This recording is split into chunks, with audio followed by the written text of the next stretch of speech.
Before we even get to properly meet him, Yusuke Urameshi gets hit by a car and dies on impact. And I gotta admit, I was kinda shocked. I mean, I was not expecting the protagonist to be killed off in the first few seconds. But this is not where his story ends. He's floating all the way up in the air and he's really confused. He's like, how the hell am I all the way up here? But then he notices a crowd down below surrounding what looks to be his body. He goes in for a closer look and overhears the paramedics talking about how it doesn't look like he's gonna make it. Now, because he still doesn't know that he's dead, he tries to get their attention, but they can neither see nor hear him. So he starts getting all annoyed, and out of anger, he takes a swing at one of the paramedics. But then his fist goes straight for their body, and now he's like, hold up, what is going on? Trying not to panic, he thinks back to what events could have led to all of this happening. Basically, we go through a little walk down memory lane. He remembers that today was actually the first day he had shown up to school in over a week. But instead of attending classes, he was killing time hanging out on the roof. You know, being a gangster and all that. A classmate of his called Keiko shows up, saying that she knew he'd be here. Keiko tells Yusuke off for skipping classes, explaining that if he keeps it up, then he won't make it to the next grade. Essentially, she's like a little goody two-shoes. She also informs him that Principal Takanaka wants to see him in his office, continuing to lecture him about how she's the class representative and how his actions also affect her.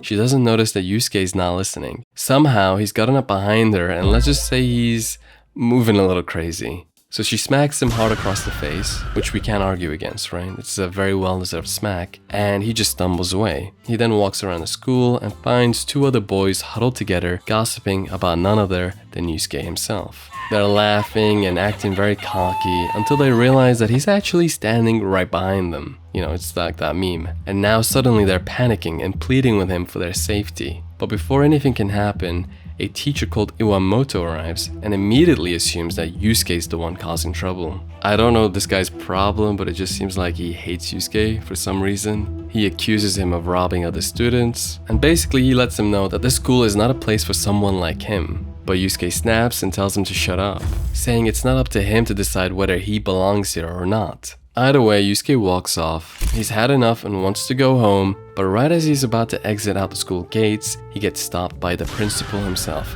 Mr. Takanaka, who demands to know why Yusuke hasn't come to his office since he's been paging him for some time. Yusuke brushes him off, saying that he was told to leave and so he's gonna do exactly that. But the principal is like, nah, come on now, stay and have some tea. Let's just talk this out. And you can tell the principal's a good guy who just wants to look out for the kid.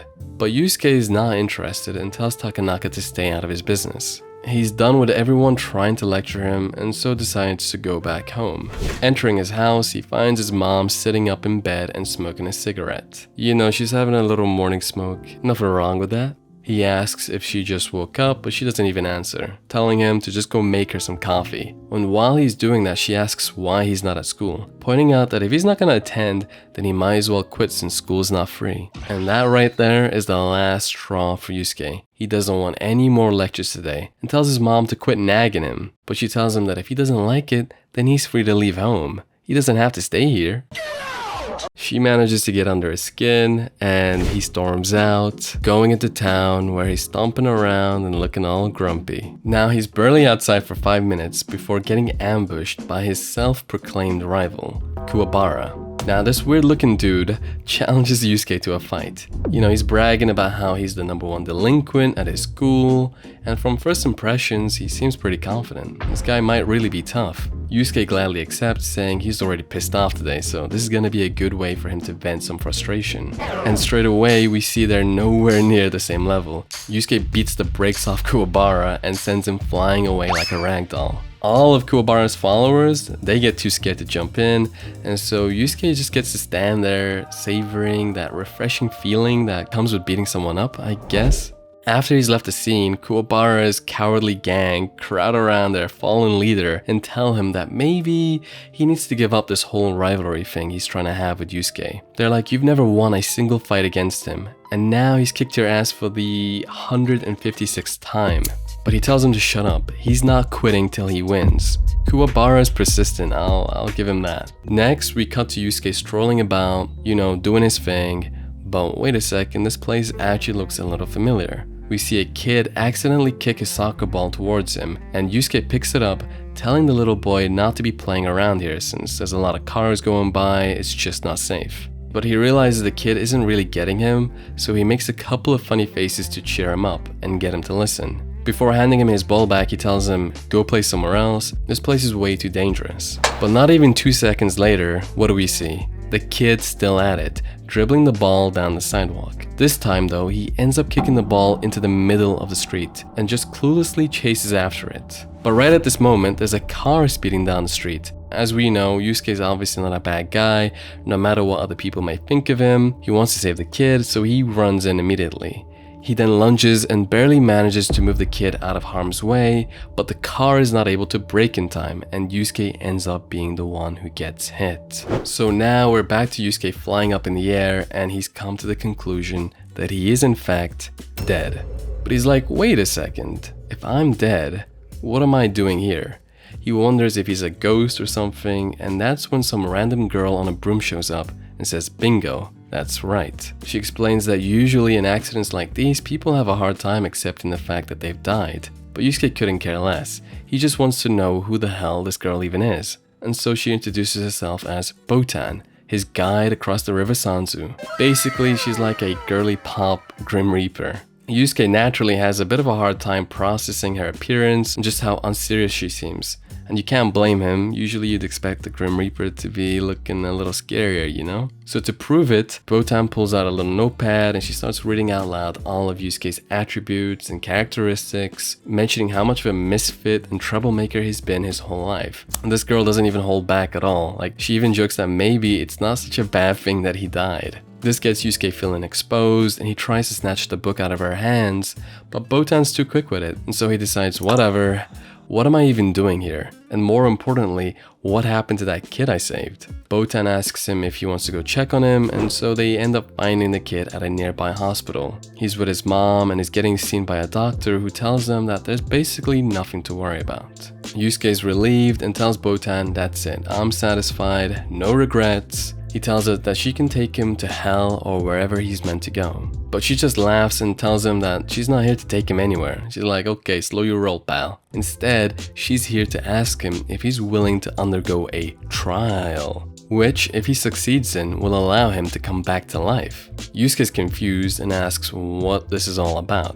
So Botan explains that as far as the spirit world is concerned, his death was completely unexpected. No one thought for a second that someone like Yusuke, like this little shit right here, would give his life to save a child. And because of that, there's currently no place for him in either heaven or hell. This was just simply not foreseen. But Yusuke says surely there has to be some place for him to go, since technically he died in place of the kid. But then she informs him that actually, nah, because even if he wasn't there or didn't jump in front of the car, the kid was going to miraculously survive anyways, without a scratch. It was not his time to die. So basically Yusuke died for absolutely no reason. Now he's understandably mad and about to crash out, but Botan reminds him that he can still come back to life. That is, if he passes the trial. However, Yusuke's having none of it, and so he just floats around in the air while Botan follows. She tells him that he'll be unable to rest in peace if he stays like this, but he's like, "I don't mind being a ghost." He believes that nothing good would come from him returning to life. He thinks that everyone's probably relieved that he's dead. Plus, his mom would have an easier life without having to worry about him. This gets Botan feeling sad for him. You know, the fact that he's thinking this way at such a young age is pretty insane. But she says there's no need to rush and recommends that Yusuke go watch his own wake before coming to a decision. So we skip forward a little and Yusuke does in fact decide to pay a visit to his wake. But he's not expecting anyone to care about him being gone. You know, he's kind of having a little bit of an emo phase right now. It's therefore a big shock when he sees so many people actually affected by his death. Keiko's beside herself, crying on the ground.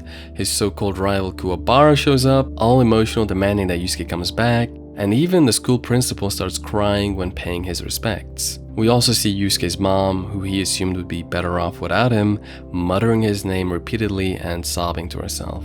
All of this weighs heavily on Yusuke's conscience, and with perfect timing, Botan arrives to ask if he's made up his mind. He asks her about the trial and what it involves. She admits that she doesn't have a clue. She then asks if he still wants to do it, and Yusuke replies with a nod. Look, Botan's a clever girl. She knew Yusuke was gonna say yes after seeing all of that. So now they're speeding through the air together, trying to make it to the other world. According to Botan, there's a person of interest there who actually knows how the trial works. And this person goes by the name Yamasama. Now they make it to this other world, and Yusuke's taken aback by its appearance. It definitely doesn't look like a place you'd find on Earth. They arrive at this massive fortress building looking thing, and while walking inside, Yusuke anxiously ruminates on how he's gonna deal with this Yamasama individual. He assumes that he's gonna have to fight him as part of the trial. Imagining all of these scary possibilities, he's then shocked to find that this place is basically nothing more than an office building. Yeah, it's run by demons, but they're just shuffling paperwork and typing on computers. The pair then head to this closed off little office space, and Botan announces to Mr. Yamasama that she has brought Yusuke, who starts looking around for this mysterious figure thinking it's time to throw hands. But then he looks down and sees a baby?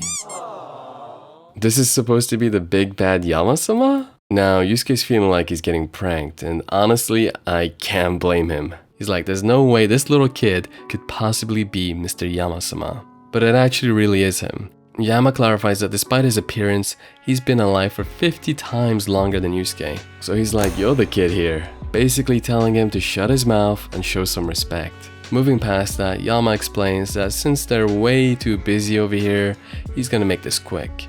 He pulls out a golden egg from his pocket, and this egg is supposedly gonna hatch into a spirit realm beast, which I don't really know what that means. Like, are we gonna see a unicorn or like a kraken or something? Yusuke's job is just to keep it with him at all times, because the egg actually grows by absorbing energy radiated from a human heart. And this is important because depending on the kind of energy being radiated, the egg can hatch into either a devil or an angel.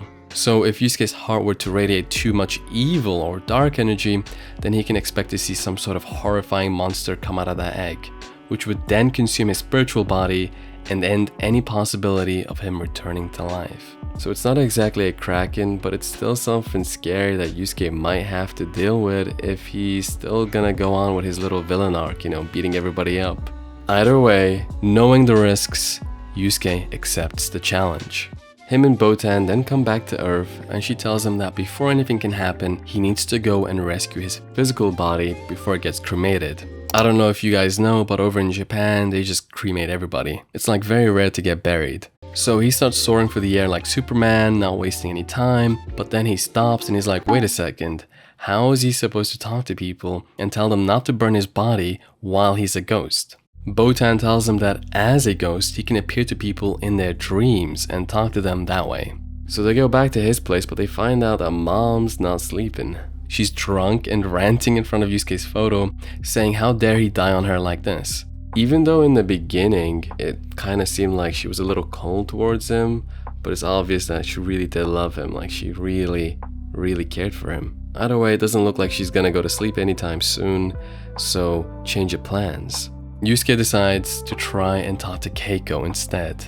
We then go to her home, and Yusuke's in her bedroom cracking jokes about how cute and girly it looks. He's still in his little emo phase, thinking that nobody cares about him being dead. But when he gets closer to her bed, he finds Keiko crying in her sleep. She's already having a dream of her own about Yusuke, in which she's chasing after him and begging him to not leave. So he pops up in this dream and tells her, "Hey, I'm coming back. Tell my crazy drunk mom not to burn my body just yet." Then in this like super romantic way, he wipes her tears away and tells her he doesn't want to see her looking so sad. Right after which she wakes up and she's shocked, thinking there's no way that was a dream. The next day rolls by and Keiko drops by Yusuke's house and finds his mom passed out in front of his shrine. His mom wakes up and tells Keiko all about this funny little dream she had about Yusuke, who was apparently fighting all these big ogres in the afterlife and eventually became their leader or something like that.